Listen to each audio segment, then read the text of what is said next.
पहली बार 26 दिसंबर को वीर बाल दिवस के तौर पर मनाया था। तब पूरे देश में सभी ने भाव विभोर होकर साहिबजादों की वीर गाथाओं को सुना था। वीर बाल दिवस भारतीयता की रक्षा के लिए कुछ भी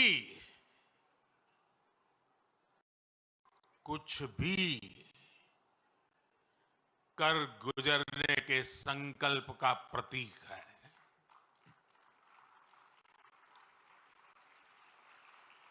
ये दिन हमें याद दिलाता है कि शौर्य की पराकाष्ठा के समय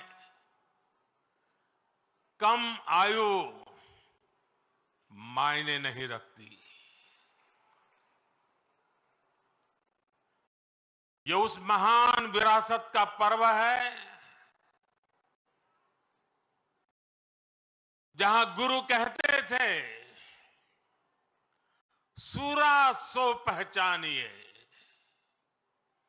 सूरा सो पहचानिए, जो लड़ई दिन के हेत, पुरजा पुरजा कट मरे, कभू ना छाड़े खेत।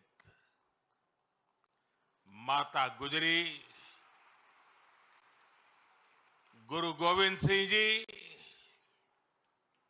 और उनके चारों साहिबजादों की वीरता और आदर्श आज भी हर भारतीय को ताकत देते हैं। इसलिए वीर बाल दिवस उन सच्चे वीरों के अप्रतिम शौर्य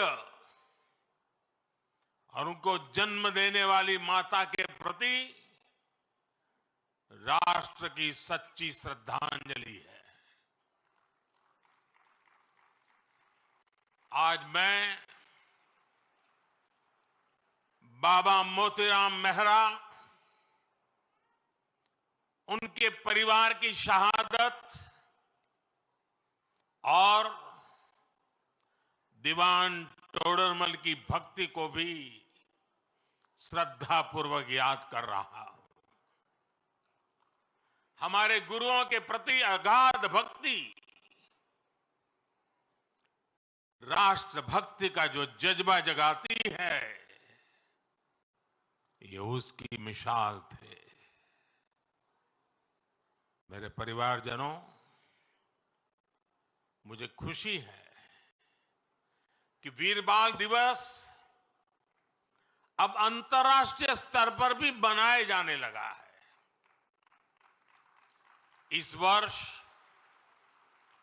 America, Britain, Australia, New Zealand, UAE और ग्रीस में भी वीर बाल दिवस से जुड़े कार्यक्रम हो रहे हैं। भारत के वीर साहबजादों को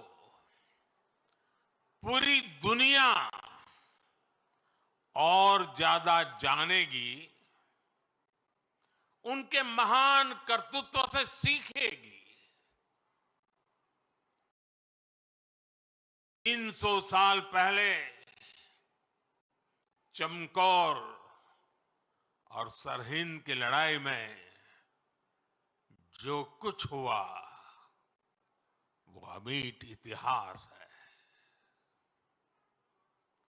ये इतिहास बेमिसाल है। उस इतिहास को हम भुला नहीं सकते।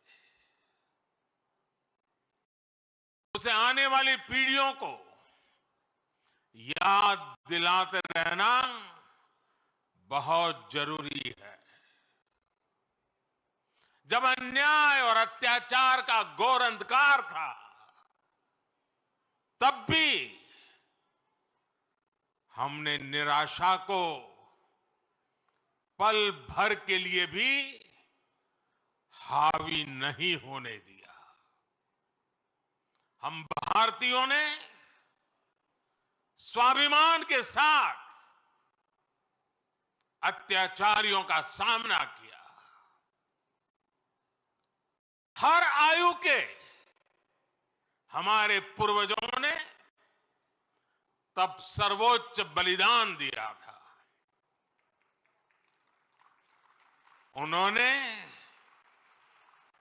अपने लिए जीने के बजाय इस मिट्टी के लिए मरना पसंद किया।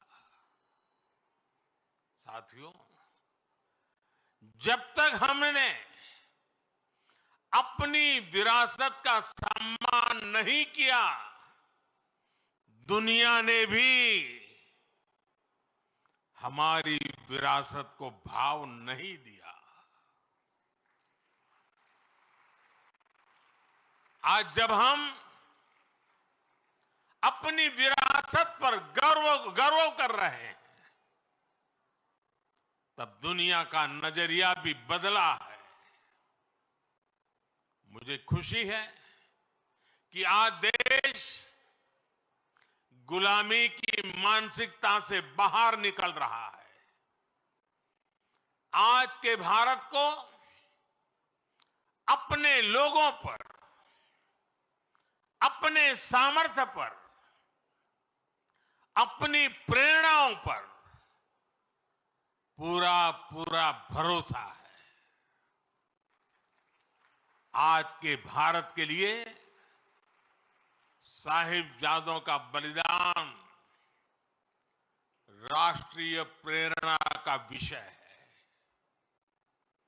आज के भारत में भगवान बिरसा मुंडा का बलिदान, गोविंद गुरु का बलिदान पूरे राष्ट्र को प्रेरणा देता है। और जब कोई देश अपनी विरासत पर ऐसे गर्व करते हुए आगे बढ़ता है, तो दुनिया भी उसे सम्मान से देखती है, सम्मान देती है।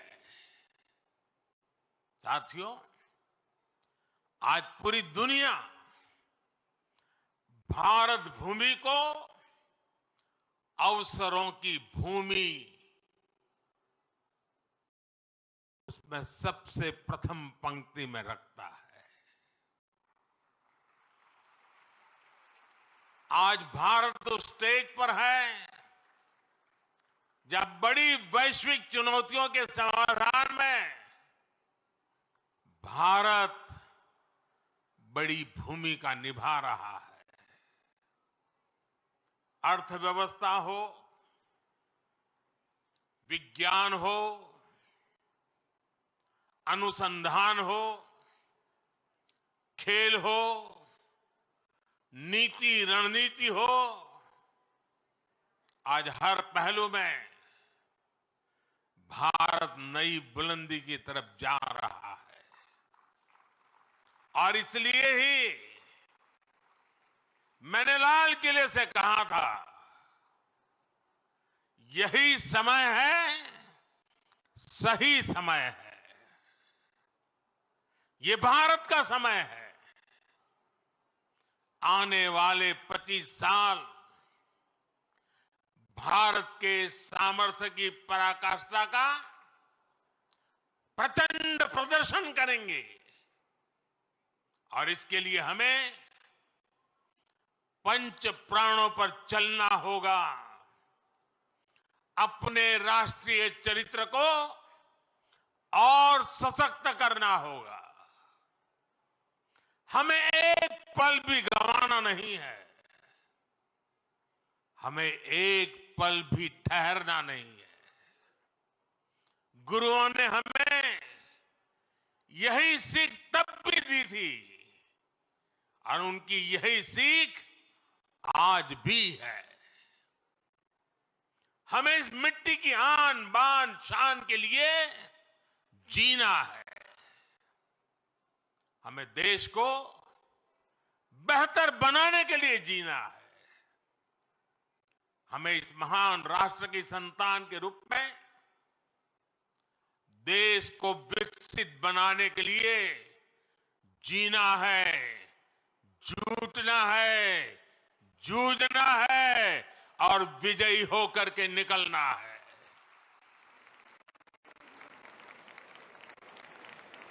मेरे परिवारजनों, आज भारत उस कालखंड से गुजर रहा है जो युगों युगों में एक बार आता है। आजादी के इस अमृत काल में भारत के स्वर्णिम भविष्य को लिखने वाले अनेक फैक्टर एक साथ जुड़ गए हैं। आज भारत दुनिया के उन देशों में से हैं जो देश सबसे ज्यादा युवा देश है। इतना युवा तो भारत अपनी आजादी की लड़ाई के समय भी नहीं था। जब उस युवा शक्ति ने देश को आजादी दिलाई तो ये विशाल युवा शक्ति देश को जिस ऊंचाई पर ले जा सकती है वो कल्पना से भी परे है।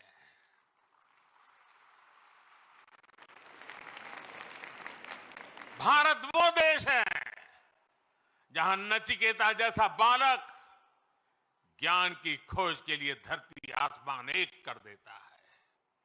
भारत वो देश है जहां इतनी कम आयु का अभिमन्यु कठोर चक्रव्यूह को तोड़ने के लिए निकल पड़ता है।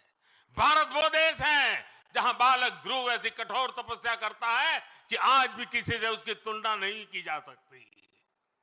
भारत वो देश है जहां बालक चंद्रगुप्त कम आयु में ही एक साम्राज्य का नेतृत्व करने की ओर कदम बढ़ा देता है। भारत वो देश है जहां एकलव्य जैसा शिष्य अपने गुरु को दक्षिणा देने के लिए अकल्पनीय कर्म करके दिखा देता है। भारत वो देश है जहां खुदीराम बोस, बटुकेश्वर दत्त, कनकलता बरुआ, रानी गाइडिनल्यू, बाजी राउत जैसे अनेकों वीरों ने देश के लिए अपना सब कुछ न्यौछावर करने में एक पल भी नहीं सोचा। जिस देश की प्रेरणा इतनी बड़ी होगी उस देश के लिए किसी भी लक्ष्य को पाना असंभव नहीं है। इसलिए मेरा विश्वास आज के बच्चों, आज के नौजवानों पर है। भविष्य के भारत के कर्णधार यही बच्चे हैं।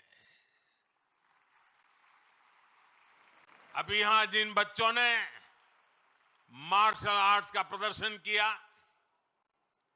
उनका अद्भुत कौशल दिखाता है कि भारत के वीर बालक बालिकाएं का सामर्थ्य कितना ज्यादा है।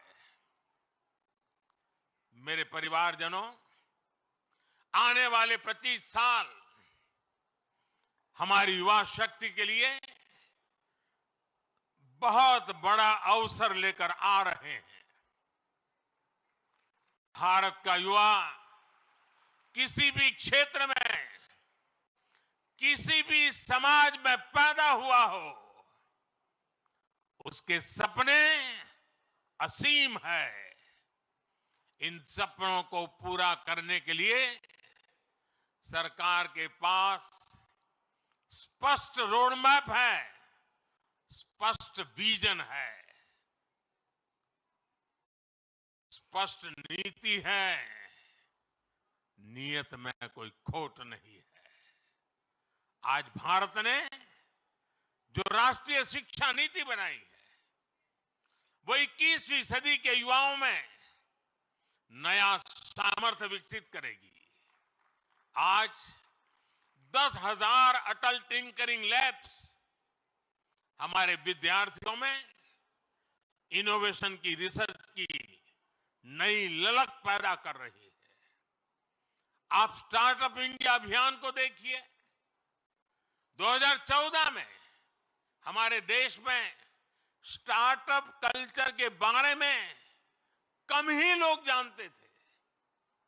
आज भारत में 1.25 लाख नए स्टार्टअप्स हैं। इन स्टार्टअप्स में युवाओं के सपने हैं, इनोवेशन है, कुछ कर गुजरने का प्रयास है। आज मुद्रा योजना से 8 करोड़ से ज्यादा नौजवानों ने पहली बार अपना कोई बिजनेस, अपना कोई स्वतंत्र काम शुरू किया है। ये भी गांव, गरीब, दलित, पिछड़े, आदिवासी, वंचित वर्ग के युवा है। इन युवाओं के पास बैंक को गारंटी देने तक के लिए कोई सामान नहीं था। इनकी गारंटी भी मोदी ने ली।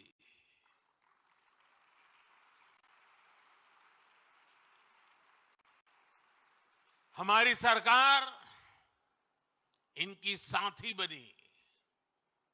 हमने बैंकों से कहा कि आप भयमुक्त होकर युवाओं को मुद्रा लोन दीजिए।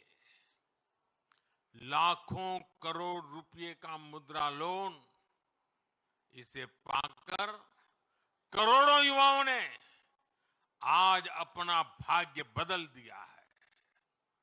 साथियों, हमारे खिलाड़ी आज हर इंटरनेशनल इवेंट में नए रिकॉर्ड बना रहे हैं। इसमें से अधिकतर युवा गांवों से, कस्बों से, गरीब और निम्न मध्यम वर्गीय परिवारों से ही है। इनको खेलो इंडिया अभियान से घर के पास ही बेहतर खेल सुविधाएं मिल रही है। पारदर्शी चयन प्रक्रिया और आधुनिक ट्रेनिंग के लिए उचित व्यवस्था मिल रही है। इसलिए गांव गरीब के बेटे बेटी भी तिरंगे की शान बढ़ा रहे हैं। ये दिखाता है कि जब युवा हित को प्राथमिकता मिलती है तो परिणाम कितने शानदार होते हैं। साथियों, आज जब मैं भारत को तीसरे नंबर की अर्थव्यवस्था बनाने की बात करता हूं तो उसके सबसे बड़े लाभार्थी मेरे देश के युवा ही हैं। तीसरे नंबर की आर्थिक ताकत होने का मतलब है बेहतर स्वास्थ्य, बेहतर शिक्षा। तीसरे नंबर की आर्थिक ताकत होने का मतलब है अधिक अवसर, अधिक रोजगार। तीसरे नंबर की आर्थिक ताकत होने का मतलब है quality of life, quality of products. साल 2047 का विकसित भारत कैसा होगा, उस बड़े कैनवास पर बड़ी तस्वीर हमारे युवाओं को ही बनानी है। सरकार एक दोस्त के रूप में, एक साथी के रूप में आपके साथ मजबूती से खड़ी हुई है। विकसित भारत निर्माण के लिए युवाओं के सुझाव और उनके संकल्पों को जोड़ने के लिए एक राष्ट्रव्यापी अभियान चल रहा है। मैं सभी नौजवानों से MyGov पर विकसित भारत से जुड़े सुझाव साझा करने का फिर से आग्रह करूंगा। देश की युवा शक्ति को एक ही प्लेटफॉर्म पर लाने के लिए एक और बहुत